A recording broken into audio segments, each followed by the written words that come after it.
bonjour tout le monde. Non, c'est pas un congrès à l'UGTG. Là, c'est un focus spécial là, sur l'UGTG, parce que il y a quelque temps de ça, on avait fait venir Maïté. Nous, bonjour. Bien, oui, bien. Et il te dit moi que ça t'est bon que il t'y moins plus de temps pour faire syndicat là, dit moins la relais dans les jours qui viennent. C'est donc ça, nous fait jeu de là, une émission petit moins spéciale pendant une heure de temps. Plusieurs responsables à l'UGTG, comme a été présenté, ni un des cas connaître, mais ni ça qu'on pas connaître. Donc, ça qu'on pas connaître, on va présenter nous. Oui, bien bonjour. Alors, c'est vrai qu'on est là pour te parler des congrès extraordinaires que nous faisons au niveau à l'UGTG. Là, nous faisons un constat flagrant des situations politiques, économiques, sociales à pays là, qui est vraiment catastrophique, et de la nécessité, effectivement, que nous resserrer les liens, resserrer les rangs aussi au niveau à l'UGTG, au niveau à l'ensemble des unions et des secteurs. Pour nous réorganiser nous, renforcer les syndicats en nous, d'avoir que nous savons que tout ça qui n'est pas bon. Il n'y a rien que nous prévoir qui est bon pour nous, pour tout le monde, nous, pour la Guadeloupe. Et c'est nous-mêmes que nous pouvons compter, c'est nous les dirigeants. Et si combat que nous avons amené justement pour nous pénir un pays, cassons-nous un pays pour nous.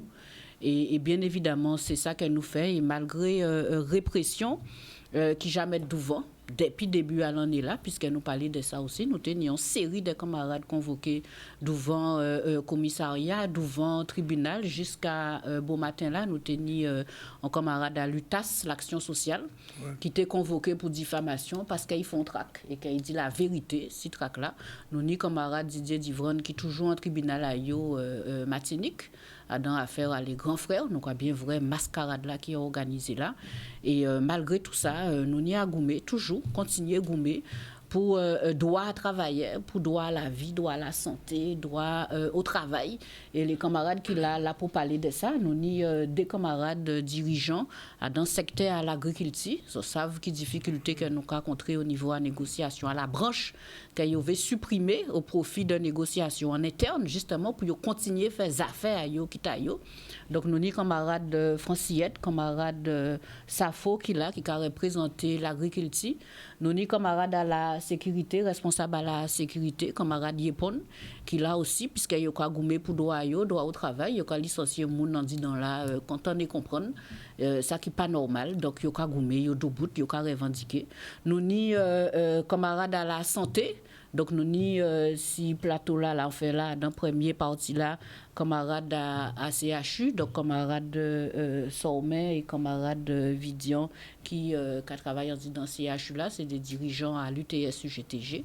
Et à ton deuxième temps, d'autres camarades à la santé, camarade Marathon qui parlait essentiellement des combats qu'ils ont menés au niveau à ces cliniques là, beaucoup plus le privé puisqu'ils ont une mobilisation à les camarades au niveau à l'Espérance et les eaux claires. Un combat qui n'est pas facile, toujours si profitation et les camarades toujours à CHU d'avoir nous connaître les conditions de travail, notamment la blanchisserie en CHU là qui est totalement inacceptable et pas on pas dit ailleurs. Donc c'est important aujourd'hui là que nous parler de ça pour Guadeloupéens ça qu'est-ce qui a fait tandis dans le pays là et pour qui est-ce que les camarades toujours qu'à goumer mais goumer de manière stratégique puisque nous savons que volontaire les patrons c'est faire en sorte qu'ils pas goumer ils ont dégoûté ils ont laissé pourrir les conflits justement pour faire en sorte qu'ils pas goumer encore et faire en sorte que l'UGTG disparaisse. Donc dans la période là que nous vivons là aussi là moun ka parler qui des élections des voter, c'est important de faire savoir que profitation toujours à continuer et que nous par conséquent nous ka goumer pour d'autres visions à pays nous ka goumer pour d'autres pays d'autres Guadeloupe justement qui réellement qui prend en compte difficultés à travailler à Guadeloupéens et kabayo le droit à la santé, le droit au travail, le droit à la vie. Voilà, merci pour l'introduction à ça. On va y aller. Et donc, on va commencer avec les commandants de l'agriculture, parce que souvent, quand on dit que jardin nous pas si bateau, donc ça veut dire que au niveau de l'agriculture, cette situation-là, mais quand vous faites élection là, ces jours-là, ça qui fait à la Chambre d'agriculture, ça veut dire que même là aussi, il y a des problèmes. Alors, qui sont les problématiques qu'elles ont rencontrées aujourd'hui au niveau de l'agriculture? Qui vont commencer? Oui, bien bonjour. Donc, nous pouvons dire qu'au niveau de l'agriculture, les problèmes que nous rencontrons aujourd'hui là, et plus précisément, quand il est là, c'est par rapport à les NAO des branches. Nous avons constaté que là, les organisations patronales, eh bien, quand depuis tantôt, ça, ils ont fait, c'est qu'ils ont essayé de jouer le pourrissement. Ça, ils ont fait, c'est faire en sorte que pas ni négociation de branches en disant et pays là. D'avoir que nous avons que ni des secteurs seulement qui ont négocié en branche en Guadeloupe, donc c'est l'agriculture au niveau de la filière canne sucre et aussi le BTP. Donc là, au niveau des organisations patronales, ben, nous avons constaté que depuis quelque temps, eh ben, il y a fait en sorte que les négociations PAVA ou les négociations qu'a faites de manière, nous peut dire, parce que ça qui a fait, c'est que là, on vient pour ça négocier, ben, soit il n'y a pas satisfait revendication, ou bien soit il n'y a pas de document, ou bien soit aussi qu'il n'y a pas qu'à venir pour ça négocier. Dans l'esprit, pour ça venir négocier. Et bien, l'année là, ça, nous peut dire pour 2026, NAO 2026, et bien, c'est comme ça que nous avons constaté que au niveau des organisations patronales, il n'y a pas qu'à respecter cadre de négociation. Il faut savoir que la négociation des branches, c'est une négociation qui est encadrée. D'avoir que normalement. Et qui est obligatoire normalement. Qui est obligatoire aussi. Chaque année. Oui, chaque année. Oui. Oui, et aussi là que normalement les organisations qui sont censées être à l'entour table, c'est les organisations syndicales représentatives de salariés et les organisations patronales représentatives en disant moi ça. Et à deux mois bon, effectivement, on y a plusieurs entreprises qui sont composées. Donc là, nous avons constaté que l'année là, ça, eh ben, nous avons vu que ni des gens qui pas qu'à représenter pour syndicat ou nous pas ça, mais en tout cas, il n'y a pas fait partie de pour syndicat qui est représentatif et il y a l'entour table. Donc nous ne pouvons pas comprendre quand ça veut dire qui sont des jeux que les organisations patronales ont joué, d'avoir qu'ils savent que très bien que le texte a dit que c'est les organisations syndicales qui représentatives qui doivent participer aux discussions, eh bien, je nous avons percevoir, c'est consistant mépris d'avoir que, en quelque sorte, ils veulent imposer des gens qui, justement, pas ni rien à faire dans la négociation là, mais juste par rapport à propre intérêt, eh bien, que ces gens-là, faut là pour justement ça biaiser nous peut dire les discussions. Et nous avons dit que nous payons. Il ne s'agit justement de négocier sous quelque forme de pression, d'avoir que nous savons que normalement les négociations, c'est des négociations qui doivent être sincères et loyales. Donc, par rapport à des principes là, il faut savoir que normalement, les organisations patronales doivent mettre toutes les éléments pour justement que les organisations syndicales puissent faire en sorte de déposer une plateforme de revendication. Est-ce que ces négociations-là ont commencé? Donc, ni ouvert, ouais. Sauf que jusqu'à maintenant, nous pouvons réussir à discuter, d'avoir que ni problème qui a fait en disant négociation là ça. Donc, nous avons fait ça qu'il faut en termes de relayer les autorités qui sont compétentes en la matière pour que ça fait qu'ils savent que nous avons rencontré ce problème là ça, de régler, sauf que ils n'ont pas arrivé nous dire. Nous avons pris le temps d'informer, d'écrire tous les liens écrits et notamment j'informer aussi les organisations patronales de situation là, sauf qu'il n'y a pas atteint de match. Eh bien, c'est comme ça que nous avons trouvé nous dans cette situation là, ça, je dis là, que réunion Cava, mais en réalité, nous ne pouvons pas y parce que nous n'avons pas ni point élément qui permet nous de porter les revendications à les travailleurs. Alors que nous savons que chaque année, c'est période que les travailleurs attendent avec impatience d'avoir que c'est celle période que nous avons en disant l'année là pour ça parler de justement de diviner à eux, mais aussi de bien-être à eux et de ça qu'il s'agit de bien important là comme quoi de revendications salariales. Donc et aussi conditions de travail. Mais si justement tant qu'ils laissent à la négociation pas faite, eh bien ça va faire que les travailleurs ils ont senti comme sanguin dans l'histoire là ça. Donc effectivement ça va fait dans une période aussi là que faut campagne démarrer, nous conscients que faut campagne démarrer, mais ça veut dire nous a dit que travailler ni doit aussi, donc ça veut dire que travailler ni doit ni des revendications, ni doit peut ça porter devant revendication à eux et faut yo peut ça donne ça. Et faut yo justement mettre en œuvre tout ça qu'il faut pour que les travailleurs puissent exprimer ça qu'ils ont ressenti en disant travail là. Oui, on a prévoir comment c'est quittant. Alors, pour soulager le camarade Ladibouin, les NAO, comme chaque année, c'est les organisations patronales qui conviennent nous dans les NAO.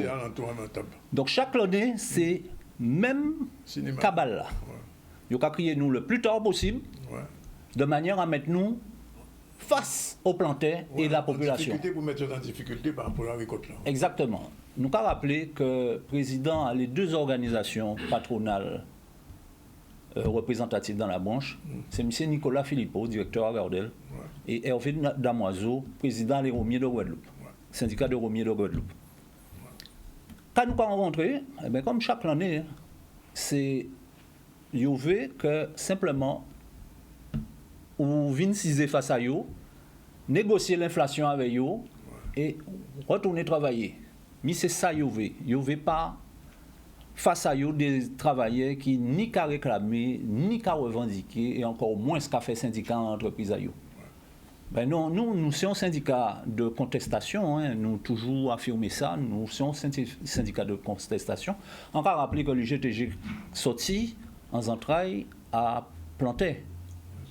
Donc, nous connaissons ce qui c'est que la lutte. Donc, nous avons des plateformes de revendication le plus souvent bien fondées pour demander à nous. Et quand nous avons constaté, c'est refus à les patrons de demander nous des documents que ils doivent légalement remettre nous pour préparer une plateforme de revendication. Et ne voilà-t-il pas que face à ces messieurs, eh ben, nous pas ni rien. Il faut plusieurs fois réclamer des documents que vous savez que vous nous et vous jouer les tournées, vous avez dit mais quand on va faire ça, comme si vous ne connaissez pas lire, ou pas apprendre l'école, quand on va venir faire là, quand on va réclamer yo. Donc c'est toujours chaque année c'est toujours même bitin là. Et c'est simplement pour mener nous devant date là que vous choisi là pour démarrage là et pour mettre nous face à la population. Et c'est pour ça que l'on est là ça nous décider expliquer qui les travailleurs de tout partout hein. Parce que nous avons une campagne de désinformation qui a circulé aussi pour faire comprendre que pas ni syndicat dans les usines, que pas ni représentativité, que pas ni rien. Mais nous bien là. Et nous avons qui Nicolas Philippot pour ne pas nommer, qui a l'impression qu'ils sont maîtres d'habitation. C'est vraiment le petit maître d'habitation. Et ça, faut nous dénoncer ça. Ouais. Donc, ça veut dire que vous autres, quand on dit aussi combat là, Timoin, parce que nous, notre problème, c'est le problème à les planter, parce que les planter qui attendent démarrage à la récolte là. Et donc, s'ils ont bloqué, ils ont dit que c'est faute à eux, si la récolte là pas, etc., c'est tout. Là, c'est vous qui employez le mot bloqué. Ouais. Nous ne pouvons pas parler de blocage, nous ne pouvons jamais parler de ça. Nous sommes toujours dans la négociation. La négociation, et c'est ça nous demander, l'ouverture des négociations saines et loyales. Ouais. Mais nous avons rappelé quand même que nous participons à combat à les planter. Et ni pas ni si longtemps de ça, justement, parce que les plantaires bien comprennent, et nous-mêmes bien comprendre qu'il y a une volonté manifeste de faire en sorte que dans ce secteur-là, eh ben, c'est toujours les capitalistes qui ont gagné, et nous bien vrai voilà Philippot. Donc, il y a usé de tous les stratagèmes, dont la corruption, dont le fait de faire en sorte que même au niveau à l'usine même, que c'est en volonté de rester entre eux pour syndicats pas rentrer dedans pas garder qu'est passé donc ils savent que travail là que nous avons fait là nous avons fait ensemble et nous avons fait des réunions justement pour nous connaître qu'est passé et l'idée là c'est de dire qu'on s'attention peut pas ni récolte peut pas ni con peut pas ni bénéfice si vous voyez pas ni travailler dans ces usines là et si pas ni petit planté. Nous bien comprendre que l'objectif là, c'est de faire rien qui les gros exploitations, de faire les usiniers gagner, de faire les romiers gagner, mais travailler Guadeloupéens, travailler dans ces usines là, les petits plantés, faire disparaître. Donc nous avons dit nous pas d'accord avec ça. Et si nous comprenons nous, combat là que nous avons mené là, nous avons mené ensemble. D'accord. C'est clair. Ces jours-là, ça, nous qui sommes politiciens, nous qui parlons de souveraineté alimentaire, les belles mots, hein, puisque nous allons en période de carnaval, donc nous qui voyons nous défiler. Ouais. Donc, ça a commencé. Et bien, on comprend. Ouais. Donc, c'est ça qui est proposé nous, les belles mots, souveraineté alimentaire, autonomie alimentaire, mais qu'est-ce qu'on va faire pour ça? Ouais. Jardin, nous, c'est assis batoyer. Il y a démantelé l'agriculture en Guadeloupe. Il y a fait, en vrai, dernièrement, il y a fait en journée pour la canne à Gardel. Il n'y a pas qu'à associer les syndicats de salariés. Donc ça veut dire que nous pas acteurs Adam. Et ça, c'est inadmissible de vivre de tels comportements. Bon, donc, vous avez relancé quand même les patrons pour ouvrir une négociation là, quand même. Négociation là, nous commandons en permanence à respecter le cadre légal des négociations. Donc nous là, avec les documents qu'il faut pour nous mener des plateformes de revendication qui correspondent à filière là. Ouais. Parce que nous qui venons avec des demandes, il y a dit nous avons exagéré, il y a sur les médias, il y a dit oui, mais les travailleurs ont exagéré à dans demande à eux. Pour nous demander des revendications qui représentent, refléter la filière, il faut nous des documents qui la loi a obligé à abandonner. Et ça qui est compliqué de nous en compte aussi avec les petits plantaires pour essayer de voir si on peut mettre d'accord. Ben, c'est un travail que nous avons fait. Oui. Ça, j'ai prévu. Ça, j'ai prévu. Ouais. Simplement, ça qui est important, c'est que quand il y a là, nous sommes partis dans l'Assemblée générale, dans toutes les entreprises à filière là. Ouais. Parce que nous avons rappelé que filière là n'a pas rien qui garde. Filière là, c'est les distilleries, c'est Marie-Galante, c'est toutes ces usines là et les distilleries. Donc nous avons fait assemblée générale tout partout pour nous expliquer choix nous fait justement de nettoyer le GTG, d'avoir que quand il y a la vue difficulté à la situation là, nous besoin des camarades, des syndicalistes qui ont pour l'intérêt général et non pas des gens qui ont pour intérêt propre à eux. Donc, nous avons mis l'ordre, nous avons nettoyé, et quand il est là, nous avons parti en campagne, tout partout. Ça veut dire que malgré l'entour que nous faisons pour remettre devant vision politique et stratégique à syndicat là, rappeler les camarades qui ont le GTG qui a fonctionné, rappeler que nous ni style et méthode de travail et que c'est important que nous remettent devant la section syndicale et non pas des noms. D'accord? Malgré tout ça, là, nous avons constaté que le fonctionnement là, qu'il y a l'encontre à fonctionnement à l'UGTG, eh bien, on y doit des partis, on y doit des pas faire syndicat à l'UGTG, des d'accord? Mais ligne à syndicat là, pas qu'à changer. Donc, c'est ça que nous faisons. Nous faisons tout, qu'on dit aux dernières fois là, tout partout, ok? Pour remettre devant ligne politique et stratégique à syndicat là. Et donc, c'est ça qu'elle nous fait. Et à partir de là, les camarades qui là, eh ben, c'est pour nous rouler, pour nous garder qui j'en nous goumé pour intérêt général à travailler, pour le droit au travail, d'accord, puisque quand rappelé que l'année passée, c'est plus que 250 licenciements qui opéraient en silence tranquillement. Et le licenciement qui a continué fait. C'est ratiboiser droit à travailler, ratiboiser droit fondamental à Guadeloupéens. Si nous continuons comme ça, nous allons disparaître. Donc, il faut nous ni rigueur dans ce syndicat-là et il faut nous sentir que là, nous caillons vers les bons mondes. Donc, nous allons continuer et nous allons faire ça qu'il faut. Alors, peut-être l'année là, ça, nous payons les végaoulés, mais nous allons organiser justement la contestation pour sentir que nous allons prendre en compte intérêt à travailler, intérêt à Guadeloupéens et diviner à pays là ça. D'accord. Il faut nous parler de la santé aussi, puisqu'on sait que combien de temps nous avons parlé de changer l'hôpital. Ça avait 3 années sans route. Pas longtemps l'hôpital là, on posait, il y a des médecins question là, ils ne peuvent pas répondre moins. Qui temps nous avons sorti de CHU la pointe là pour arriver à Zabim. Alors, qui j'en sais actuellement dedans? Alors, ça fait plus que ça. Mais bon, depuis 2021. 2021, oui. Après Covid là. Oui, après Covid là. Mais bon. L'état de l'hôpital, là, il n'est pas bon. Hein. Il n'est pas bon. Il y a l'image des climats à la Guadeloupe. Ça a reflété, l'hôpital a reflété toute problématique. C'est-à-dire qu'avant même de rentrer en l'hôpital, on a fragilisé entre une population qui vieillissante, entre précarité sociale, addiction, maladie mentale, accidents, violence. j'ai fragilisé avant d'entrer à l'hôpital là. Et là, on entre à l'hôpital là, l'hôpital a fragilisé aussi. Parce que quand on ouvre l'hôpital, chaque septembre, c'est nous rentrer. Et on veut rentrer toujours à mauvaise période là, période cyclonique. Problématique là, c'est que on y le rentré à l'hôpital, les urgences sont toujours acculées parce qu'on y moins de lits, on y en personnel qui avec la mutualisation qui réduit, ni moins de lits, donc qui dit moins de lits, moins de personnel, donc c'est toujours les mêmes qui tourné et donc genre là, nous en conflit, par exemple pour le bon carottage et pour les ASH bio-nettoyage, nous en problématique parce que justement, il y a qu'à utiliser un personnel qui tourné sans améliorer les conditions de travail. C'est-à-dire que on a des gens qui travaillent par exemple 3 jours de travail, 1 jour de repos, 3 jours de travail, 1 jour de repos, pour nous après 2 jours de repos. C'est-à-dire que nous avons signé un accord local en 2002 qui était conduit sur la réduction du temps de travail. Parce qu'en Guadeloupe, on a plus de jours fériés et chômés qui en métropole. Avant Covid là, ils font un essai si un changement de plage horaire. Un essai qui n'est pas déjà validé, parce qu'après ça nous attend Covid. Et pendant la période Covid là, ils ont profité que nous étions suspendus. La majorité des militants étaient suspendus.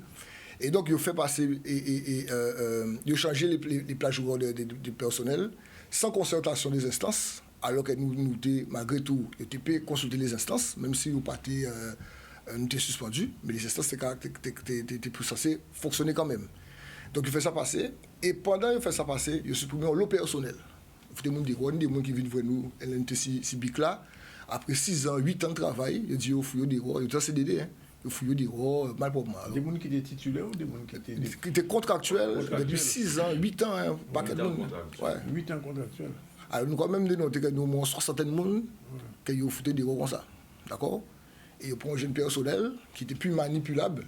Donc, genre là, ils ont fait ce travail, ils ont bafoué pour l'accord local là. L'accord local, un document quand même qui juridiquement, on ne peut pas fouiller. C'est-à-dire que si l'on a changé en accord local, on va réviser, on va consulter les parties signataires, hein, c'est-à-dire la direction et syndicats là.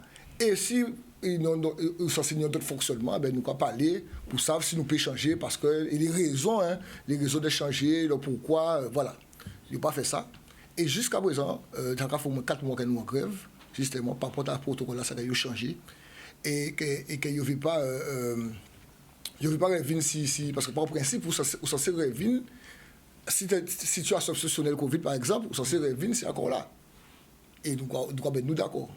Or, Jordan a proposé nous de faire des plannings, qu'il n'y a pas ça fait, qui ne pas respecter encore local là, ou comment de qui genre des cadres de direction de la direction des soins, pas ça faire des plannings, et qui mettre en avant, l'économie sur le personnel. L'économie sur le personnel, c'est-à-dire qu'en cas pour personnel, pour ne pas recruter d'autres monde, puisque j'ai foutu mon droit, pour recruter d'autres monde, nous avons fait un personnel tourner, et qu'est-ce fait avec la mutualisation. Donc, qui dit mutualisation dit que manque de personnel en moins, on a un personnel qui, qualité de vie au travail est dégradée, conditions de travail dégradées, fatigué, burn-out. Alors, comme c'est des jeunes personnels, des fois, qui sont en CDD, contractuel, donc yo caille, puisque yo veut pas faire de travail, puisque le climat social en Guadeloupe, ou envie de garder des travailleurs. Donc on peut accepter n'importe quoi pour garder des travailleurs. Mais là, je crois jouer sur le pourrissement, il faut empêcher nous. En fait, nous justement de faire une réunion technique pour expliquer nous qui j'ai fait un planning. Nous sommes incapables de faire un planning bon, nous, correct. Et ça, c'est pour tout le personnel du CHU. Hein. Tout le personnel. C'est parce que c'est le personnel bancardage et bio-nettoyage qui est en grève et qui est beaucoup plus fatigué. Parce que c'est le personnel, comme la directrice des soins a dit, son personnel social. Okay? Alors, là, on parle de personnel. C'est la dernière question avant qu'on t'y pose. Là, on parle de personnel. On parle aussi bien d'infirmiers que aides-soignantes, que personnel. Tout personnel. Tout difficulté, mutualisation, difficulté. Mais on peut rappeler aussi que ça fait rire parce que, en tout cas, écouter les camarades en face là, ou quoi sentir, c'est mouna, yo même la règle là. Parce que ni 4 mois, nous en grève, nous avons fait des propositions, des contre-propositions, nous avons demandé les contrées pas qu'à aboutir à rien, nous toujours qu'à trouver nous à même stade là, et on a senti, on a fait tout ça, yo paie pour pas joindre avec nous. Et nous devons travailler ensemble, ou te dit c'est la guerre, yo vient, parce que si c'est des autres yo mais qui gens yo quoi voir ça, mais nous là pour justement faire un échange social en dit dans l'hôpital là, parce que c'est tout le monde qui est en difficulté et on remarque que le travail là, ils sont en train de faire là, c'est réduire cette masse salariale là. Oui. Donc, qui a fait que nous allons là le personnel qui a trouvé yo, et il faut y le moins de personnel pour même quantité de travail là et voire plus. Le fait que les cliniques en grève, donc les urgences blindées, l'hôpital là blindé, donc ces camarades là qui a trouvé yo débordé avec le travail. Et nous, on partit à ces grévistes-là, ils pas à travail, ils en grève, et nous bisons. Donc, ils ne veulent pas faire rien avancer, ils conseillent, ils veulent laisser pourrissement là. Parce que nous avons revendiqué un combat qui est légitime. C'est juste un mot avant de nous arrêter. Vous à l'hôpital là ou bien dans la clinique? Non, au CHU. Au CHU. Alors, tout à l'heure, après, nous prenons un petit camp là, nous parlons des problèmes des cliniques, parce que là aussi, on sait que la situation était assez compliquée la semaine passée, parce que ça j'ai calmé, et ni d'autres conflits en vrai, puis on souvent pas qui communiquer, pour être d'autre côté, dans d'autres secteurs, à Milinis aussi, ni un problème aussi à Milinis, nous parlons de ça tout à l'heure. Nous prenons un petit camp, nous retrouvons nous dans 5 minutes. Voilà, il y a exactement 13h07, nous avons un spécial UGTG News là, puisque faut faire le point sur un certain nombre de conflits, de situations depuis le dernier congrès extraordinaire que l'UGTG fait 2 ou 3 semaines, et c'est pour ça que nous semblons en série de responsables à l'UGTG. Alors, on a parlé de problèmes à l'hôpital là, et il faut nous parler de cliniques, mais nous pas fini, puisque moi, j'ai une question à poser, on attend ça depuis longtemps, depuis après 3 ou 4 ans, là, l'hôpital là qui est basculé, l'autre côté là, qui n'est moins couche. Est-ce que ça vrai ou est-ce que ça pas vrai? Ça vrai. Ça vrai. Donc, qui n'est moins monde ou bien que c'est même monde là qui n'est regarder même participer au monde là. Non, ok. Alors, oui, justement, puis ça dit effectivement qu'il n'est moins li, mais il y a développé l'ambulatoire. Donc, ou que rentrer les matins ou que sortir dans la journée. Mais sauf que pour ça développer l'ambulatoire, il faut des doigts ça au personnel soignant qui font suivi à monde qui rentré à Kazayo. Alors qu'aujourd'hui là, nous savons très bien des monde les conditions de vie à population nous en partie à population nous qui vivent dans l'insalubrité. Donc qui gens monde qui rentre à l'hôpital et qui fait en intervention en ambulatoire rentré qui monde qui suivi, est-ce que c'est pas pour plus mettre corps en danger hein? Donc c'est tout ça aussi oui pour l'ambulatoire mais avant une organisation à l'entourage. Qui durée de moyenne en monde là rentre à l'hôpital comment il joue au maximum? Alors, ça dépend de qui service. C'est un bon accident. Oui. Ça dépend de qui service. Alors, en service de médecine, par exemple, ou qu'il y a une durée de moyenne de séjour qui est de 5 jours. D'accord? Et si, nous allons parler aussi de la neurologie qui a fait partie de l'ambulatoire, du service de médecine. Donc, ça dépend aussi, ça peut être jusqu'à 10 jours, puisque vous savez, en neurologie, par exemple, c'est le monde qui fait AVC, et en fonction, et après ça, il y a orienté vers l'hôpital pour faire la rééducation.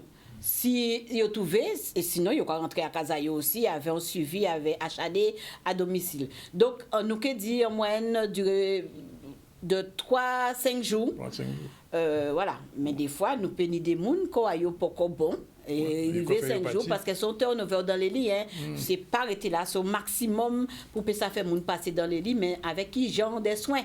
Alors, pourquoi poser cette question-là, ça, sur le nombre de couches ou de lits qu'on a si ça, c'est savoir, est-ce que le personnel là, qui a la joute là, c'est que même quantité personnelle que nous avons retrouvé là, qu'on ouvert l'autre hôpital là?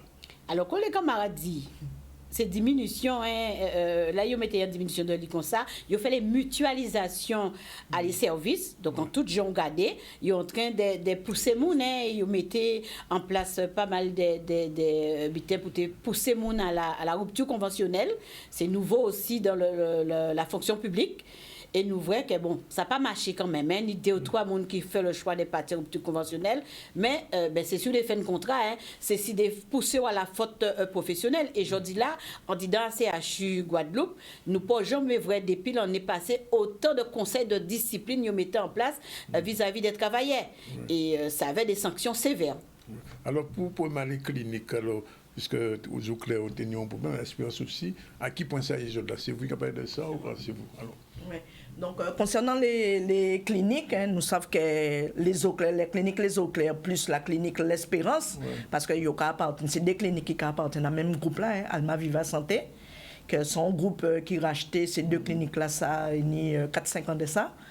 Maintenant, on déclenchement à mouvement qui dirait au moins 3-4 semaines, quasiment un mois là, parce que tout simplement, nous retrouvons face à un patron qui décidait de ne pas appliquer convention collective départementale à la Guadeloupe. Il a basé aussi par rapport à toutes les autres cliniques qu'il a possédées, parce que nous avons rappelé que c'est un groupe qui a au moins plus d'une cinquantaine d'établissements en bas Escarcelaï, qui vivent de fonds d'investissement corétiens, nous avons rappelé, plus aussi en partie aussi à investissement de la Banque publique d'investissement de France. Donc, il vit l'argent, comme nous avons dit, et il ne peut plier aux règles que simplement, dans les revendications, lors des négociations annuelles obligatoires, les camarades demandaient qu'ils augmentent la valeur du point à eux, parce que tous les autres cliniques, nous avons rappelé, qui sous-coupent à la convention collective là, départementale Guadeloupe, il y a une valeur du point là qui montait à 9,84 sans aucun problème dans les négociations. Et c'est seul établissement que je dis jour qui a brassé. On tue l'argent, nous peut dire ça.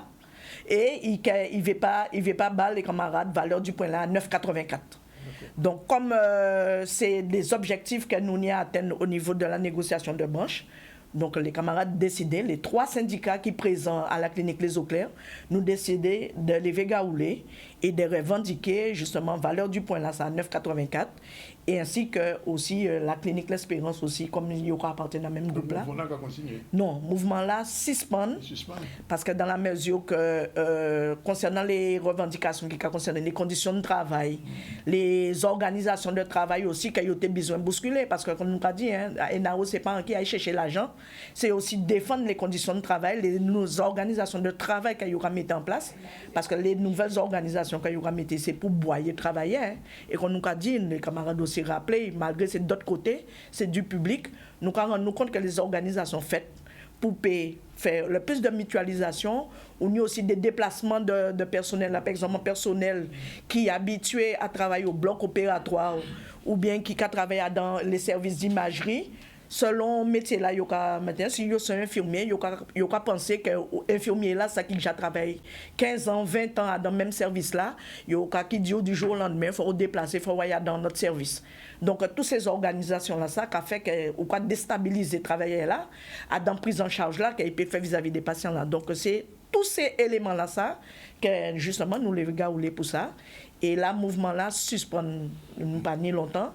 Et M. a décidé de faire un protocole de désaccord. Nous avons rappelé M. Auxens, qui est patron à ces 2 cliniques là, ça. Il a décidé de signer un protocole de désaccord. Et nous suspendons le mouvement là et nous reprenons le travail. Mais comme nous avons dit, le combat là pas fini. Et tout simplement, c'est remettre des processus en place, pour permettre que la valeur du point là bien réussie au niveau de ces 2 cliniques là. Juste un petit mot, est-ce que CHBT Bastille c'est meilleur qui est au CHU? CHBT, nous avons dit comme ça, nous avons rencontré moins de difficultés entre guillemets, mais là on voit quand nous avons dit au cocher Tibrin surface là, on rend vous compte que tous les établissements de Guadeloupe, qui est public, qui est privé, c'est même politique là, il y a engagé là. C'est mettre justement les camarades qui ont parlé, les transformations des organisations qu'on dit, des plannings qu'on est là qui ont monté en 12 heures. Et ça veut dire tout simplement, là, on va prendre des horaires atypiques, hein, nous avons créé ça. Ça veut dire qu'on va réduire aussi si, le nombre de personnels qu'on aura embauché. Parce que ni en plage horaire en 12 heures, et les gens qui travaillent en 7 heures ou en 8 heures, en 8 heures, on a au moins 3 équipes pour faire fonctionner. En 12 heures, on a deux équipes à gérer. Donc, forcément, ça va réduire le personnel. Alors, souvent, quand il y a des problèmes au niveau de la blanchisserie, on attend ça souvent. Alors, comment là qui est responsable à ça, on a bien envie tant de petits points pour parler de ces problèmes-là, parce que souvent, de toute façon, le problème n'a pas réglé, puis ça a souvent des opinions grève CHU, problème à blanchisserie, là, posé. Pourquoi ça a posé problème comme ça? Eh bien, parce que ça a fait plus de 5 ans que ces agents-là travaillent en mode dégradé, c'est-à-dire que ces machines-là en panne, et ils interviennent manuellement pour faire la machine fonctionner. Donc, il faut savoir que si pas de blanchisserie, pas de drap en service, pas de blouse pour ces agents-là travaillent, et surtout pas de franges pour nettoyer ces couches, ces surfaces-là, où ces patients-là qui ont évolué, ils ne peuvent pas nettoyer le bloc là, ils ne peuvent pas, ni en l'hôpital, ils ne peuvent pas faire. Donc, c'est risque d'infection nosocomiale plus, en permanence. Donc, là, ces agents-là qui travaillent en mode dégradé, toujours pour le patient, sauf que, ils rendent compte que la direction a berné en fait. Ils ont dit réparation qui est faite, sauf que réparation pas jamais faite. Donc il y a plus de 5 ans comme ça pour le patient. Et depuis octobre 2025, ils ont dit stop. Ils n'ont pas qu'à travailler en mode dégradé encore, ils ont entamé en mobilisation. Nous réussissons à signer un protocole d'accord fin janvier 2026 avec un certain nombre de mesures que la direction engagée à prendre, notamment des réparations, notamment également en enquête administrative également sur le management qui a fait, parce que ces agents-là qui ont estimé que c'est, entre guillemets, par rapport à management-là, que la situation-là dirait comme ça. Parce que le management-là pas prendre responsabilité pour faire les choses, pour réparer et pour bailler les moyens de travail dans des conditions dignes. Le transfert de CHU à CHU là, car c'est officiel là, il reste là, il est là. Il a resté pérenne. Ah, il a resté pérenne. Pôle logistique là, tout service qui est en pôle logistique là, qui a resté au pôle logistique. Il a resté là. Il n'a pas qu'à déménager. Donc les conditions qui restent les mêmes alors. C'est ça, c'est bien pour ça qu'il dit là, stop, il ne peut pas encore, parce que nous avons un plan de modernisation normalement qui pour fait en pôle logistique là, l'ARS signe un contrat avec le CHU pour débloquer 8 millions d'euros pour justement rénovation à pôle là. Sauf que depuis, il a dit nous, il a investi 3 millions, mais ces agents-là pas qu'à avoir pour amélioration si conditions de travail à eux. Alors, il y a une question générale à poser. Dans la santé, cette dernière question-là, avant de nous passer, il faut nous parler de sécurité, c'est le problème à déficit à la CHU qui n'est pas comblé. Alors, est-ce que ça veut dire qu'on est parti avec des déficits là, ça, dans l'autre hôpital là, et avec les problèmes que ça a causé? Vous savez, déficit, c'est tous les établissements. Hein. Nous avons rappelé que sans doute le CHU, comme c'est le plus gros établissement, déficit est plus lourd, mais il faut savoir que tous les établissements publics ils ont un déficit. Ils ont un déficit. Par exemple, Bastère, on a plus de 5 millions de déficit. Donc, c'est aussi des déficits structurels. Oui. Parce que là, on voit des établissements où il y a une manière qu'on manager, qu'on voit la santé au niveau de l'État français. Oui. Nous, il y a un lot de retard qui cumulé. En plus, ça n'a pas forcément répondre aux besoins réels de santé à la population là. Forcément, il y a des services qu'on a assurés, des prises en charge qu'on a assurées, qui ne sont forcément pas rentables, entre guillemets, qu'on a dit, ou obligés à assurer les urgences, ou obligés à assurer les services mobiles d'urgence, les SMUR, ou obligés à assurer un certain nombre de prises en charge, qui forcément, ce n'est pas des prises en charge qui nient l'argent, mais par rapport à quand un médi tailla et pays là, il a trouvé que forcément ces machins-là, d'entrée, ils sont déficitaires. Alors, dernière question sur la santé, qui pose une question générale, qui peut répondre, mais c'est important. Est-ce qu'un garde qui a des autres qu'on est là peut être rassuré que pour ma santé là, prise en charge à un malade, tout ça va améliorer ou bien il y a de plus en plus mauvais? Alors, non, parce que nous ni quand même le monde qui a crié nous, qui a interpellé nous, parce que d'autant plus ça a rappelé que nous avons un mouvement de grève encore aujourd'hui là depuis 4 mois. au niveau des ASH du brancardage et du bio-nettoyage, mais également, nous avons aussi service de cardiologie qui est aussi en mouvement et que la direction pas qu'attendre nous, hein. Et nous savons quand même prévalence à moun qui ni maladie chronique dans le pays Guadeloupe. Et pour trouver un rendez-vous en cardiologie, aujourd'hui là, eh ben faut attendre l'année.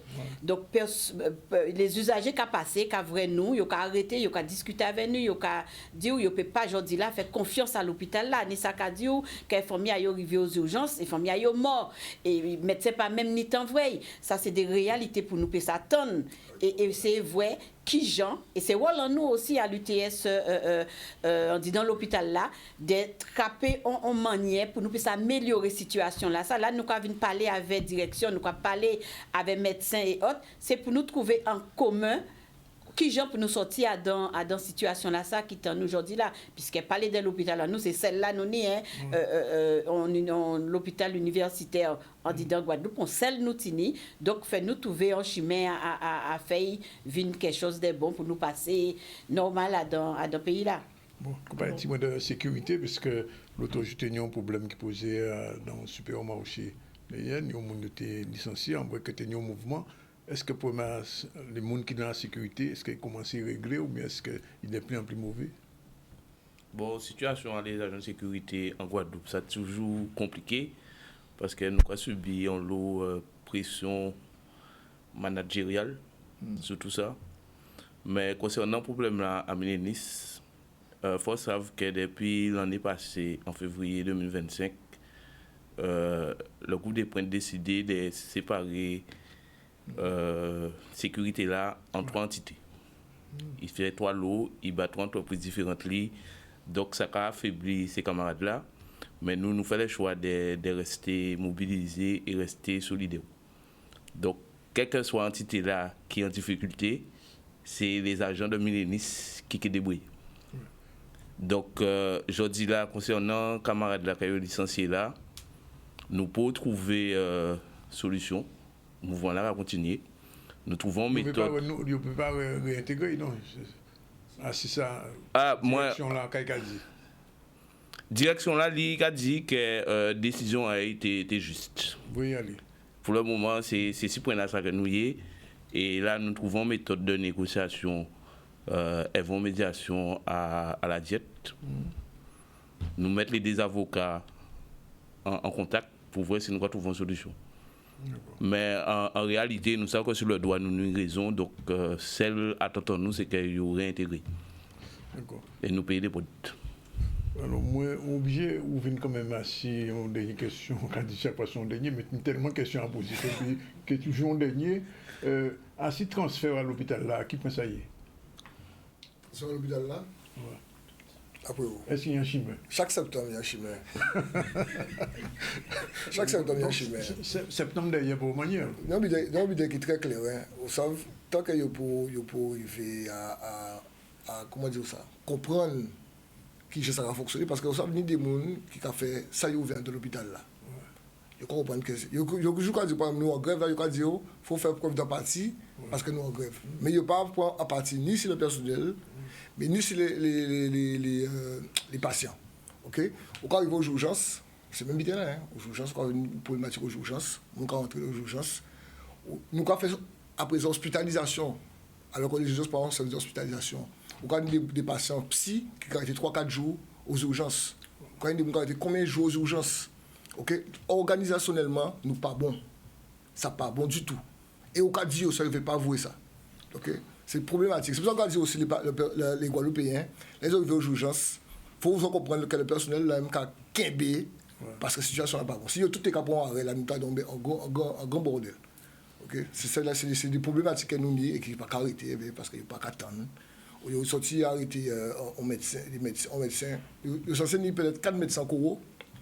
Cardio, ils ont arrêté Yon, ils n'ont pas renouvelé le contrat. Parce qu'ils ont décidé, sous l'unité qu'ils ont décidé de faire des organisations qu'on va mettre en place et qui ne sont pas cohérentes du tout avec la santé. Et pour Périn, pour préciser aussi, pour Périn, il y a une commission de sécurité qui est passée en juillet 2025 qui a eu un avis défavorable à l'ouverture à Périn. Jusqu'à la journée d'aujourd'hui, la direction défavorable. pour l'ouverture de Périn. Ça fait à mi-juillet 2025. Mon l'hôpital tout neuf, j'ai un avis défavorable. Et là, jusqu'à la journée d'aujourd'hui, nous en février 2026, nous portons rapport à la commission là ça. D'accord. Parce que nous avons une commission qui a créé la formation spécialisée en sécurité, en santé et en conditions de travail à dans l'établissement. Et nous censés, justement, commission là ça, censé haïr l'année des travaux, l'année des réorganisations qui a faites, nous censés, avant déménagement là, contrôler tout ça qui fait. Nous avons demandé depuis 2022 que la commission là ça passé si c'est à Périn, la direction pour bien organiser visite là ça. Donc, alors, c'est nous 6 minutes. Juste vite fait.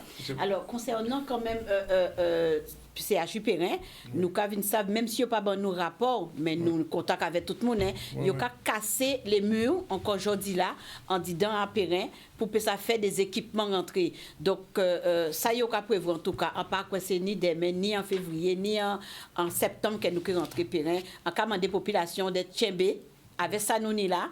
Et il dit, vieux canari qui a fait bon soupe, mais en l'autre tremblement de terre déjà passé, nous encore du bout. Donc, vaut mieux nous attendre et pour nous rentrer constamment dans l'hôpital qui est de bout. Alors, on peut même dire que c'est pas une bonne nouvelle, mais je sais que Périn, là, l'hôpital là, il est là.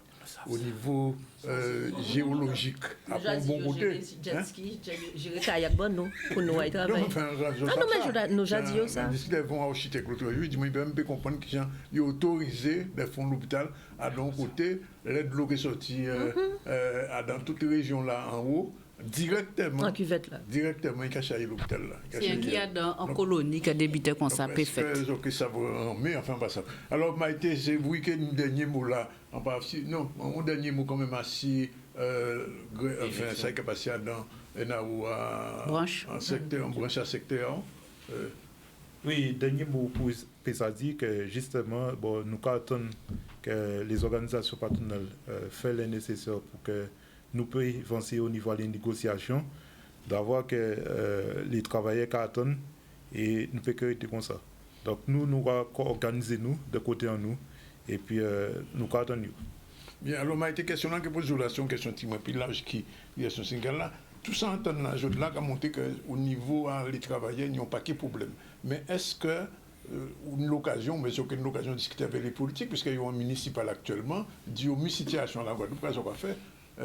Est-ce que ça prévoit, parce que mon rapport à l'hôpital, d'après mon président, le conseil d'administration à l'hôpital, là, sont politiques. Donc, et même pour CAPESTEF, etc. Car au niveau politique, on peut espérer, ou bien on peut dire, les politiques qui il y a ça, mais ça qui a fait de là-bas, occupé, on parle les paroles, on peut parler patient. Non, nous pas qu'à espérer rien d'ailleurs, puisque quand on dit président à conseil départemental, c'est qui président à conseil de surveillance là. Là nous mobiliser, l'UGTG mobilisé devant CHU là. Encore une fois, il levé gaoulé pour dire que nous avons empêché moun soigner, que nous avons encore une fois bloqué et que nous ni même un docteur bien connu de la place qui dit comme ça que l'hôpital là c'est un sanctuaire et qu'il pas qu'à comprendre qu'à nous qu'a fait là. Et pourtant rien pas bougé malgré gravité à situation là. Et tout ça que nous tenons là, c'est la moitié à problème qui n'y a en Guadeloupe. Donc ça veut dire que depuis 2009, on nous songe l'État colonial forcé, les patrons disent plus jamais ça. Plus jamais en mobilisation contre là. Et misi en misi, nous avons bien rendu compte que toutes les politiques qui sont mises en place, ils ne sont pas faites pour bien-être à Guadeloupéens. Ils ne sont pas faites pour que la santé améliore. Ils ne sont pas faites pour que les Guadeloupéens à l'école normalement, pour qu'ils aient une formation, pour qu'ils aient un apprentissage, pour que les filières canne sucre développées et que les emplois développés. C'est tout à fait le contraire. Nous avons bien comprendre ça. Il ne faut pas nous oublier, nous sommes dans un pays colonisé. Et en tant que tel, il n'y a pas qu'à faire rien pour épanouir à salariés, à travailleurs, à Guadeloupéens, à peuple Guadeloupe.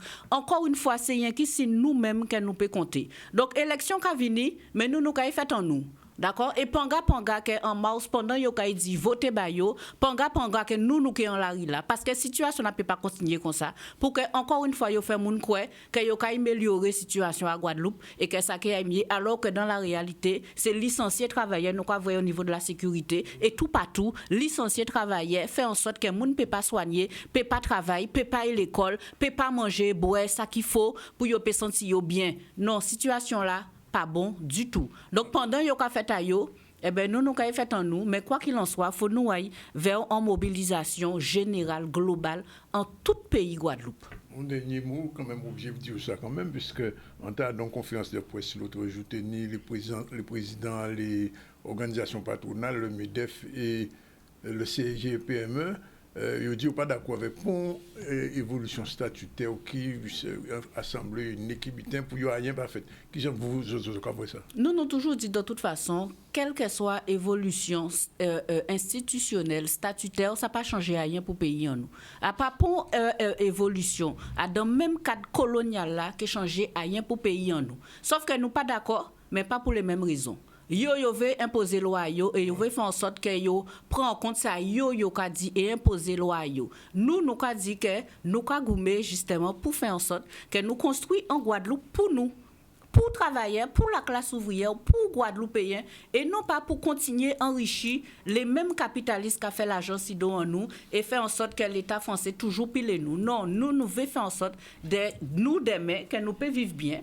Et que nous, tout qui l'a ni timoun, que timoun en nous peut vivre bien aussi, peut travailler dans le pays ailleurs. C'est ça que nous voulons. Donc nous savons que c'est rien qui, l'envoi nous que goumer, nous que continuer goumer, mobiliser. Donc nous que faire en sorte avec toutes les autres organisations qui ka goumer en même sens que nous, avec tout Guadeloupéens qui ja ouvert ailleurs, qui a vrai clair, justement de mobiliser et d'imposer ça nous voulons pour diviner en nous parce que là il pas s'agit d'un mouvement indépendantiste, ça c'est bité là ça. Là il s'agit de goumer pour vivre en nous. Bien, GTG News aujourd'hui l'a fini. Nous, bien sûr, on sait qu'il y a encore paquet d'autres problèmes et d'autres problématiques à poser. Peut-être que nous avons une occasion de faire notre émission, enfin, nous couvrons ça. Si d'autres syndicats n'ont pas demandé rien, parce que quand on a dit que comme nous, le GTG, tout ça, tant pour y bailler le camp, mais enfin bon, c'est la vie. En tout cas, merci David Niazot, merci Maïté, merci à tous les gens qui sont là, les madames en pâté saluer au début, on va saluer les autres, merci David Niazot, et puis Palagé. C'est ça un petit autre et Kembefo. À bientôt. Merci. Voilà, bien, c'est la dernière partie du ZCL avec, ça c'est le ZCL Woman. Bien sûr. Bonjour Iman. News. Bonjour Daniel. Bonjour Anaïs. Vous connaissez Anaïs? Un peu. Un peu quand même. Bonjour Madame Nestor. Bonjour Monsieur. L'autrice de cet ouvrage, Notre bien-être. Et en plus, s'appelle Gloria, c'est bien ça? Oui, mon nom d'artiste. Oui. Bonjour. Ce recueil de poésie, mais pas que, écrit en plusieurs langues. Elle va nous expliquer ça tout à l'heure. Bon, alors, très rapidement, on fait un petit rappel sur l'actualité. On va développer après ou bien non, la conférence sur le port, quand même, et les ateliers numériques, c'est important. Ok, on va démarrer par ça. Donc, le port a fait le point sur son activité, une conférence bilan pour dresser l'état des lieux des performances, les projets en cours et les perspectives de développement de cette infrastructure qui est stratégique pour notre économie guadeloupéenne. On fait le point avec Max Morel.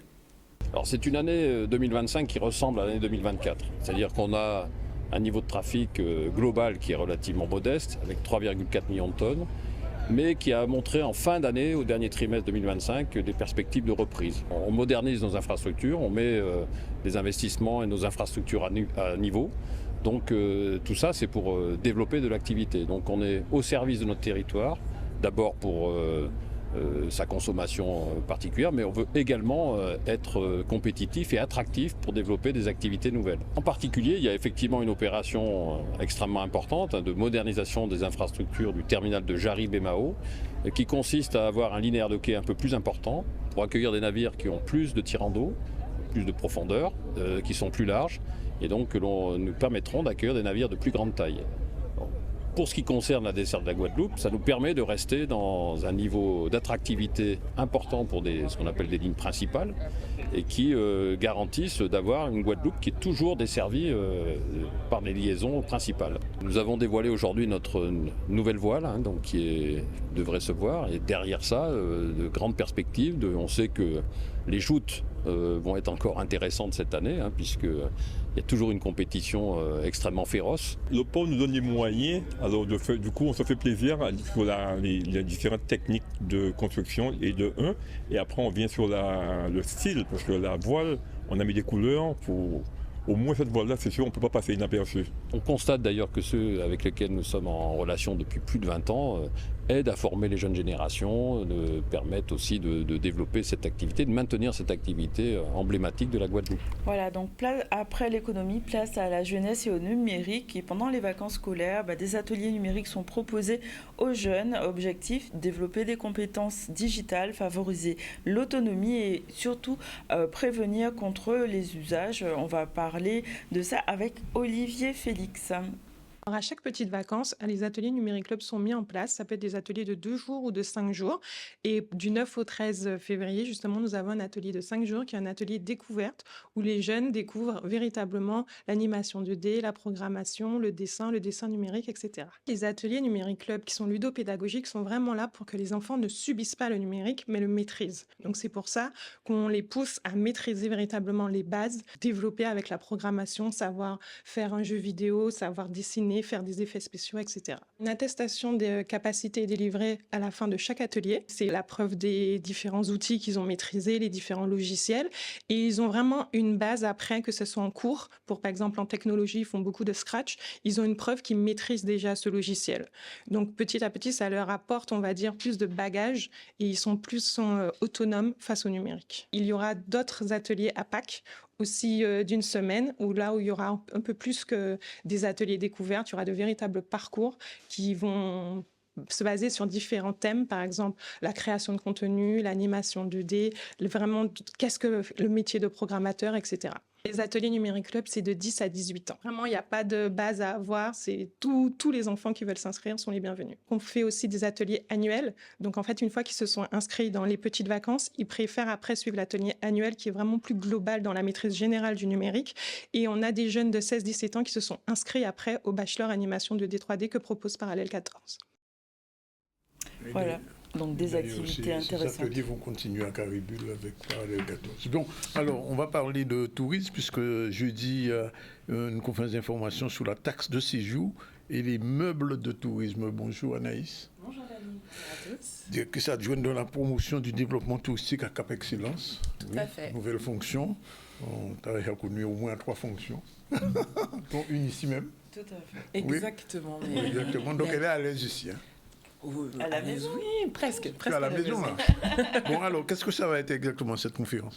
Alors, la conférence de jeudi, c'est une conférence qui est organisée par l'Office du tourisme Cap-Cœur Guadeloupe, qui est l'Office du tourisme qui est présidé par Madame Marie-Corinne Lacascade-Clotilde, et qui est l'Office du tourisme du territoire de Cap Excellence, donc Pointe-à-Pitre, Abîme, Bémao.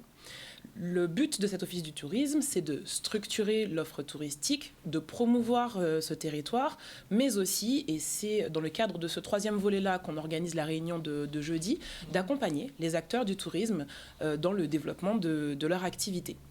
On le sait, 2026, ça va être une grosse année touristique pour nous, puisque c'est l'année de la route du Rhum. Et là, il a commencé d'ailleurs. Voilà, depuis le début de l'année. On a des bateaux qui sont là.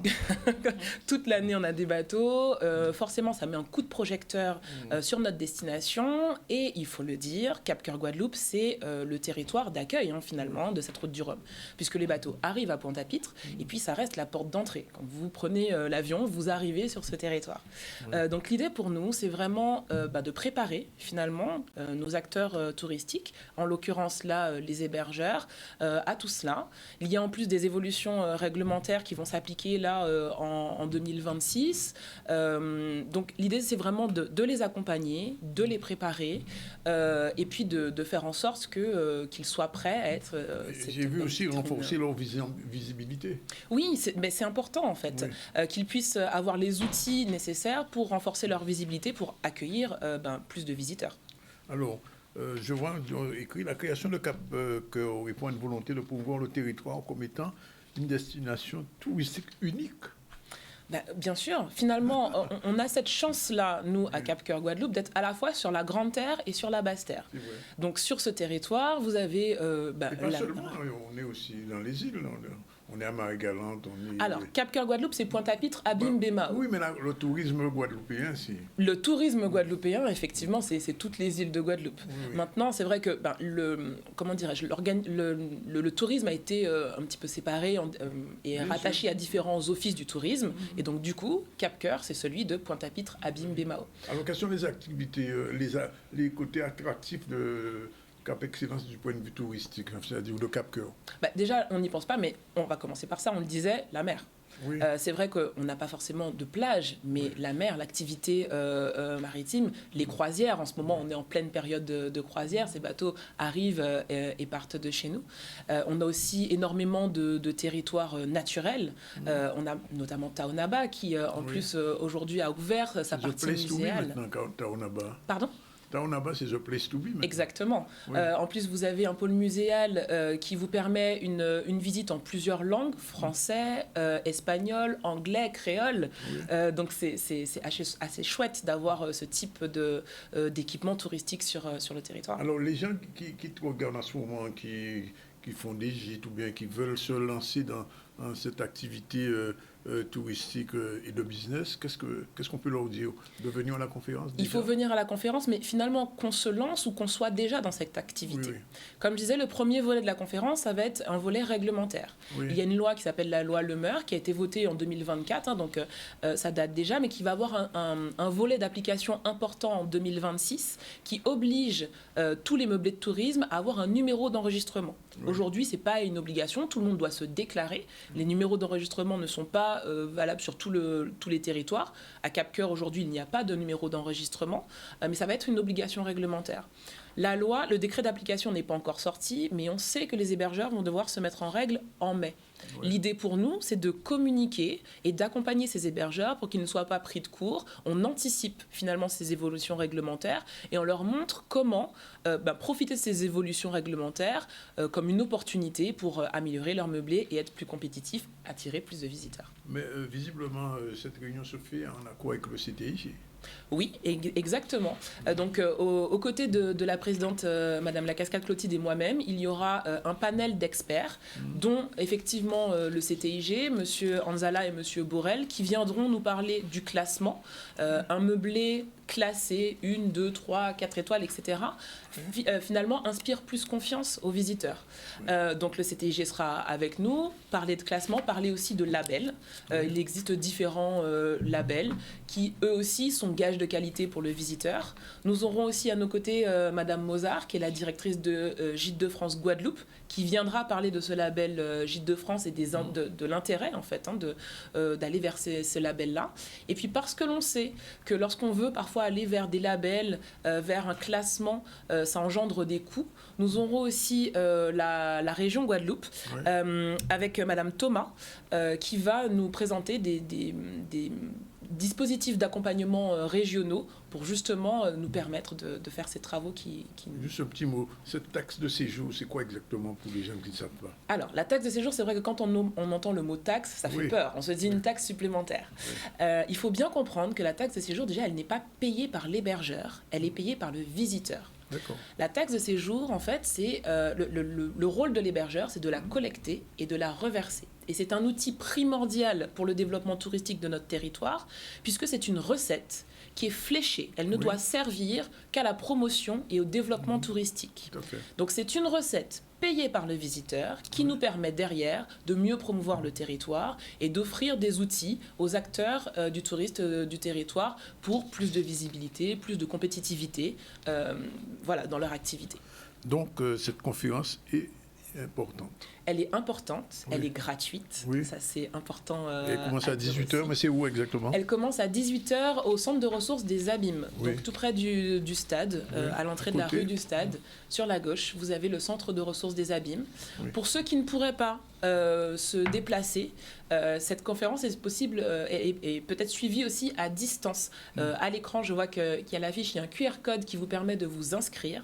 L'inscription est importante, elle nous permet de vous envoyer le lien de connexion pour suivre cette conférence à distance. Et je sais que tu sauras convaincre les participants à cette conférence. L'important, c'est pas tant de convaincre, c'est plus vraiment de les accompagner. L'idée, il y aura un espace aussi pour les questions, ça va être très important pour nous de pouvoir répondre à toutes les questions que se posent les hébergeurs. Donc il faut venir, profiter de tout ce panel d'experts qui seront là pour les accompagner, pour les aider et pour leur permettre d'évoluer sereinement dans leur activité touristique. Jordan, tu peux me remettre le logo de Cap Cœur? Non? Il n'est pas là? On l'aime bien. À ton avis, pourquoi? Bon, bref, j'ai rien dit. Bon. C'est un logo, en tout cas, qui représente notre territoire avec cette baseline aimer, bouger, partager. Même au-delà. Bon.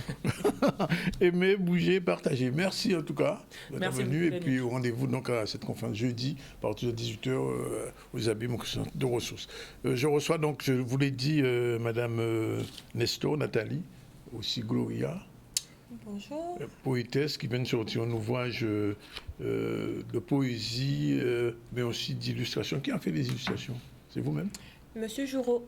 Bernard, Monsieur Joureau. C'est lui qui a fait. Alors, c'est quoi au départ l'inspiration de cet ouvrage qui s'appelle Notre bien-être? L'inspiration, c'est la solidarité. Oui. Mettre la solidarité en avant à travers chaque poème et exprimer l'amour agapé. Alors, j'ai vu un poème que j'avais écrit le 12 avril 2012. C'est de par la nature que j'existe. J'existe, c'est de par la nature que je persiste. J'existe à créer pour créer. J'existe pour créer, fleurir. Pour que la nature, elle, à son tour, fleurisse, j'existe. Pour que je m'épanouisse. Oui. Mais la nature est bien là pour donner la force. Hein. Oui. Tout à fait. Oui. Mais vous n'êtes pas que poétesse? Je suis poétesse, écrivaine. Oui. C'est vrai que là, je prépare déjà le 2e livre et puis il y a aussi le 3e qui va venir. Ah bon, déjà? Donc, capoter mon œuvre là. Oui. Et parce que j'ai vu sur les vidéos que vous êtes aussi quelque peu une thérapeute du massage. C'est vrai, c'est bien vu. Thérapeute en pratique manuelle. Il y a le côté écoute, gestion de stress et puis le bien-être par le bien du toucher. Oui. Et donc, les poèmes sont écrits en français, mais pas que. En mode lionnage multilingue, il y a du français, de l'anglais et du créole. Alors, pourquoi trilingue? Le concept, c'est de Yonalot. Oui. Vraiment mettre en avant l'entraide, la solidarité et plusieurs langues pour pouvoir toucher tous les cœurs. Puisque c'est un livre qui fait voyager. Donc, oui, l'amour agapé reste au cœur de chaque poème, chaque sujet qui est traité. Ça signifie qu'en lisant ce recueil, c'est un recueil d'amour et de liberté? Oui, parce que chacun va pouvoir trouver son compte, pouvoir trouver son évasion personnelle. Oui, effectivement. Alors, l'autre poème qui m'a marqué, c'est Le vrai combat. Oui, alors, je ne vais pas tout lire, mais c'est le combat avec soi-même, ce que tu n'as pas encore compris et que tu dois comprendre. À quoi ça sert d'envier, de parler, de juger les autres? Le vrai combat, et toi, dans tout ça? Et moi, dans tout ça, c'est la paix qui prime. Hein. C'est en arriver là, le développement personnel, que chacun puisse prendre le temps pour soi, se retrouver et puis s'aimer, s'accepter tel qu'il est. Et plus on est en paix avec soi-même, plus on prend le temps pour soi, mieux on sera à l'écoute de l'autre et mieux l'entraide sera au rendez-vous. Puisque c'est écrit là, de faire un travail sur soi. Développement personnel. Développement personnel. Estime de soi aussi. Absolument. Oui. L'acceptation de soi, s'aimer. Oui. Parce qu'en fait, quand on lit ce recueil, cette suite de poèmes, c'est véritablement une invitation à vivre autrement et à développer ce que vous écrivez là, le bien-être, c'est ça? Oui, c'est cela. C'est vrai que j'ai à cœur, à travers chaque poème, le cheminement intérieur, accompagné. D'où le développement personnel, le coaching que je mets en avant, mais à travers la poésie. Oui. Et comment les gens réagissent parce que vous avez fait une signature il y a quelques jours, les gens qui viennent pour prendre votre livre, comment ils réagissent vis-à-vis de ça? C'est vrai que là, ce samedi, j'étais à la boutique de la presse de Basse-Terre et j'ai pu échanger avec les personnes qui étaient présentes. Il y en a qui ont pris leur livre, il y en a d'autres, ils n'avaient pas les sous forcément au rendez-vous. Mais par la suite, il a été mis en place qu'on puisse pouvoir se retrouver et éventuellement échanger plus et vendre mes livres, mettre ça en avant. Et vous partez en Martinique aussi, je crois? Oui, à la fin du mois, le samedi 28 février, je serai en Martinique. Donc, vous travaillez sur les deux pays, vous avez là-bas aussi des contacts, j'imagine? Cultura, ça sera à Cultura. Ah, ce sera à Cultura. Oui. Les livres sont vendus à Cultura Guadeloupe, mais aussi en Martinique. D'accord. Et quand on écrit un recueil de poèmes comme ça, boum, ça veut dire que c'est un début, il y a autre chose derrière déjà, dans les tuyaux, comme on dit? Le boom, c'est vraiment pour pouvoir impacter, résonner dans le cœur de chacun. Oui. Et le boom aussi, ça sonne pour faire comprendre qu'il y en aura d'autres, d'autres à venir. Alors, ce que j'ai remarqué aussi en dehors des poèmes écrits en français, en anglais et en créole, c'est que vous avez mis toute une série d'images à la fin. Pourquoi ces images, ces illustrations qu'on trouve à la fin de l'ouvrage? Ce sont les avis des personnes qui sont consacrées, qui m'accompagnent, qui sont là avec moi. Je suis bien entourée. Donc, c'est vrai que quand j'écris un poème, si ça me met à cœur, je partage, je fais écouter, entendre. Et puis, j'ai exprimé le ressenti de mes lecteurs qui ont lu en amont avant la sortie du livre. Bien. La dernière chose, bien que vous soyez Nestor, mais vous êtes vous-même éditrice de votre livre. Oui. C'est vrai, il y a mon oncle, l'édition Nestor, c'est le fonds de ma mère, mais j'ai tenu en tant qu'indépendante de gérer ma structure et d'être auto-éditrice, c'est vrai. Bien-être édition, NNL Pépite Agencing. Donc vous allez continuer, j'imagine. Oui, absolument, c'est le but. Oui, d'accord. Dernier mot, Gloria, pourquoi? C'est vrai que ça résonnait en moi, ce nom d'artiste, ce prénom d'artiste. Et à l'écoute de ma voix intérieure, c'est Gloria qui est venue. Gloria, ça exprime la réussite. Oui. Et c'est vrai que jusqu'à présent, tout ce que j'ai entrepris, je réussis grâce à l'univers. Donc, merci pour cela. Vous êtes glorieuse. Porter les victoires. En tout cas, Ali, donc pas d'autres signatures, d'autres prévues en Guadeloupe avant la Martinique? Si, enfin là, donc samedi 28 février. Oui. Mais le 7 mars, je serai à la FNAC de Colin, à Petit-Bourg. Oui. Le 14 mars, je serai à la FNAC de Milénis, aux Abîmes. Et le 11 mars, à Cultura Guadeloupe, de 14h à 16h. Bien. Bon, écoutez... je souhaite bonne lecture aux gens qui n'ont pas encore cet ouvrage, notre bien-être, qu'ils le lisent et puis qu'ils reviennent vers vous, et que vous continuez à écrire des choses aussi sensibles. C'est très sensible. Voilà. Merci. Merci en tout cas d'être venu. On revient à l'actu rapidement avant la fin du Z. On va parler de jouvence, avec la remise de cartes de jouvence par la ville de Basse-Terre, donc un dispositif qui va permettre aux seniors d'accéder plus facilement à certaines activités, services et avantages. On en parle avec Olivier Félix. Les personnes qui bénéficient de cette carte ont un certain nombre d'avantages.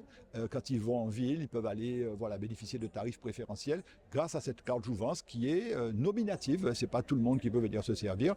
Et cette année, c'est 380 cartes jouvence qui sont distribuées pour 2026. Une carte jouvence avec laquelle nous pouvons profiter de beaucoup de réductions, entre autres chez l'esthéticienne, chez le coiffeur, le podologue, se faire un petit peu chouchouter. Et puis, on profite des réductions parce que c'est vrai que les personnes âgées n'ont pas toujours la possibilité de faire comme ils veulent.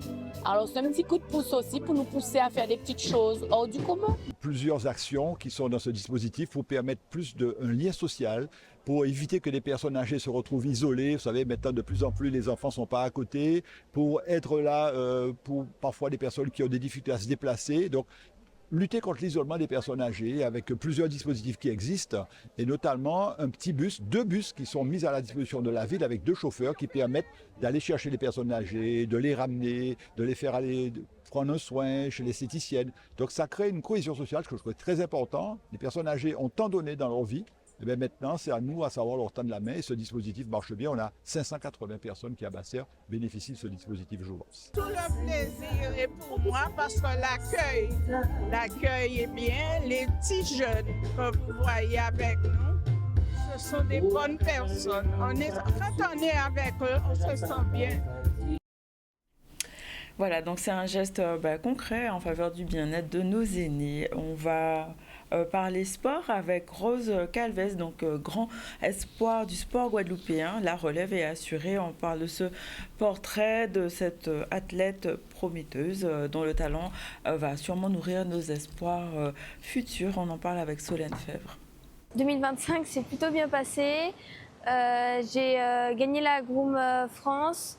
J'ai fait 5e au championnat de France adulte et je me suis qualifiée à l'Open de France d'Anglette pour les championnats du monde qui ont eu lieu en décembre, où j'ai pu faire 7e mondial à 13 ans, ce qui est plutôt bien. We are underway here in round 5, heat 3.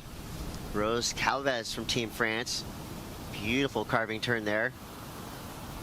What great style.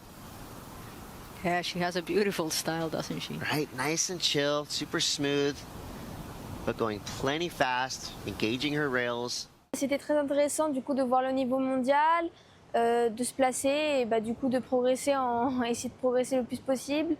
J'ai pu beaucoup observer les autres surfeuses qui sont arrivées en finale du coup, et le niveau est très élevé et c'était super intéressant.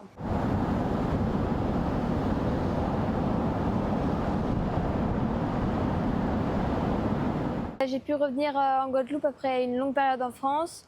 Ça a fait du bien de se ressourcer, de retrouver mes spots, ça m'a manqué. Et c'est bien de pouvoir s'entraîner sur des vagues que tu connais. Et là, je suis super contente parce que la semaine prochaine, je vais pouvoir partir à Tahiti. C'était mon rêve et je vais pouvoir surfer la vague de Tupo qui est la vague des derniers Jeux Olympiques. Donc c'est génial, je vais pouvoir m'entraîner en vue des prochains mondiaux. En tout cas, pour l'instant, ma préparation se passe très bien. J'ai hâte de reprendre les compétitions et de du coup représenter la Guadeloupe en France et à l'international. Et j'espère que les Guadeloupéens pourront suivre. Voilà, bien, c'est fini pour aujourd'hui. Un dernier rappel avant de se quitter. Donc rendez-vous jeudi. Jeudi soir au Centre de ressources des Abîmes. Et pour plus d'informations, n'hésitez pas à aller sur les réseaux sociaux de Cap Cœur Guadeloupe. Oui.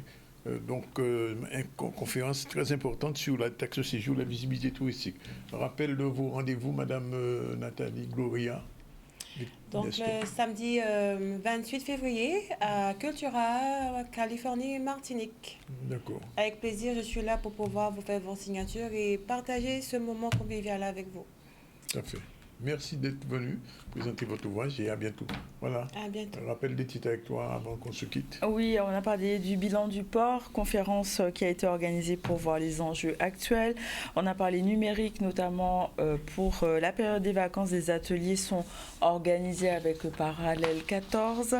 Carte de jouvence sur la ville de Basse-Terre, donc avec cette remise qui permet aux seniors d'avoir des avantages particuliers. Et on vient de voir Rose Calvez, grand espoir du surf guadeloupéen. Donc voilà pour l'actu. Voilà, c'est fini pour aujourd'hui. On se retrouve demain à la même heure, 12h30.